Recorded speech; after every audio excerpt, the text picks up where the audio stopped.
Action घेतलेली आहे। त्या प्रकरणामधले जे आरोपी आहेत ते फरार आहेत। पोलिसांना आपण काय निर्देश दिले? राज्य महिला आयोगाने वैष्णवी हगवणे यांच्या प्रकरणामध्ये सुमोटो दाखल केला 19 तारखेला। आजतागायत माझ्याकडे या संदर्भात कोणतीही तक्रार दाखल झालेली नाही, पण थोडीशी पार्श्वभूमी तुम्हाला आवर्जून सांगावीशी वाटेल। याच्यामध्ये राजेंद्र हगवणे यांची कन्या करिश्मा हगवणे यांनी आमच्या राज्य महिला आयोगाला 6/11/2024 रोजी एक तक्रार केली होती, पण ही तक्रार त्यांची स्वतःच्या भावाच्या विरोधात होती आणि कुटुंबाच्या विरोधात होती, का तर लग्नासाठी दबाव आणतात म्हणून।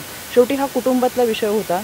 7/11/2024ला राज्य महिला आयोगाच्या वतीनं ही तक्रार कोर्ट पोलीस स्टेशनला पाठवण्यात आली आणि पोलिसांना सूचना दिल्या की या कुटुंबामध्ये जो काही वाद असेल तो एकत्रित सामोपचाराने मिटावा। शेवटी कुठलीही घटना असेल, कुटुंबातला विषय असेल तर आपण समुपदेशन करतो आणि या समुपदेशन माध्यमातून कुटुंब एकत्र राहील यासाठी प्रयत्न करत असतो। त्यावेळेस पोलिसांनी देखील कुटुंबांना एकत्र बोलवलं, त्यांचं काउन्सिलिंग केलं आणि त्यानंतर तो वाद मिटला होता। त्यानंतर आमच्याकडे कोणतीही तक्रार दाखल नव्हती, पण ही घटना समजताच मी स्वतः यामध्ये सुमोटो दाखल केला आहे। 19 तारखेला सुमोटो दाखल केल्यानंतर बावधन पोलीस स्टेशनला या घटनेचे आयो आहेत API डोंगरे आणि पहिल्या दिवसापासून मी यांच्या संपर्कात आहे। याच्यामध्ये गुन्हे दाखल करण्यात आलेले आहेत।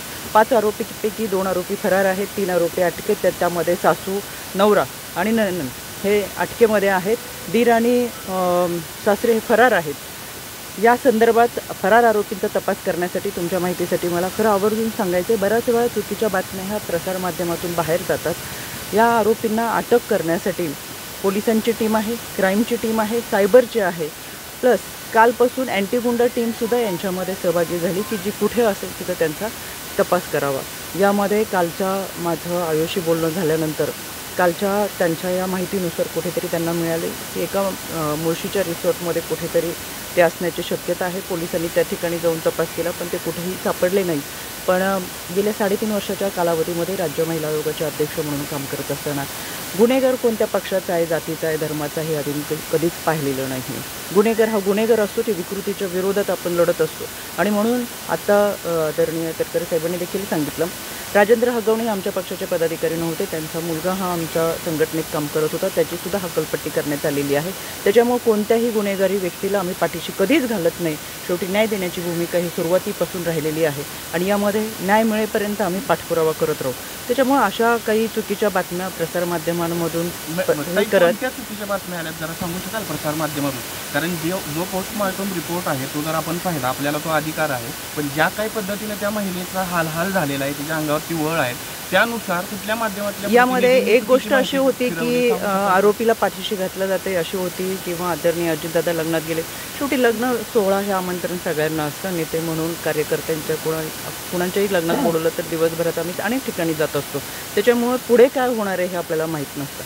मग ते प्रत्येक गोष्टीचा एक टपका ठेवणं आणि दादांची भूमिका पहिल्यापासून स्पष्ट आहे, कोणत्याही गुन्हेगारी व्यक्तीला आम्ही पाठीशी घालणार नाही। कोणीही चुकीचं कृत्य करत असेल तर त्या भूमिकेतून त्याच्यावरती कारवाई होईल। त्याच्यामुळे मला तुम्हाला आवर्जून सांगायचं आहे आणि याच्यामध्ये पोस्टमॉर्टम रिपोर्टमध्ये ही आत्महत्या आहे असं स्वतः पोलिसांनी मला सांगितलं, मेडिकल ऑफिसरनी तसं सांगितलं। त्याच्यामुळे या गोष्टीला न्याय देण्याचा आमचा पहिल्यापासून प्रयत्न आहे। जर आम्हाला आरोपीला पाठीशी घालायचं असतं तर सुमोटो कधीच दाखल केला नसतं। आम्ही स्वतःहून, आजही आमच्याकडे कोणी आलेलं नाही, मी स्वतः या सुमोटोमध्ये अर्जदार आहे। त्याच्यामुळे जितक्या ताकदीने आणि तातडीने ही कारवाई करता येईल तेवढी लवकर ही आम्ही कारवाई करतो आणि याच्यामध्ये आरोपीला शिक्षा होईल, कारवाई होईल आणि जी टीम तपास करते मी सातत्याने त्यांचा पाठपुरावा करते, त्यांच्या संपर्कात आहे आणि मला खात्री आहे यामध्ये आपण आरोपीला कडक शिक्षा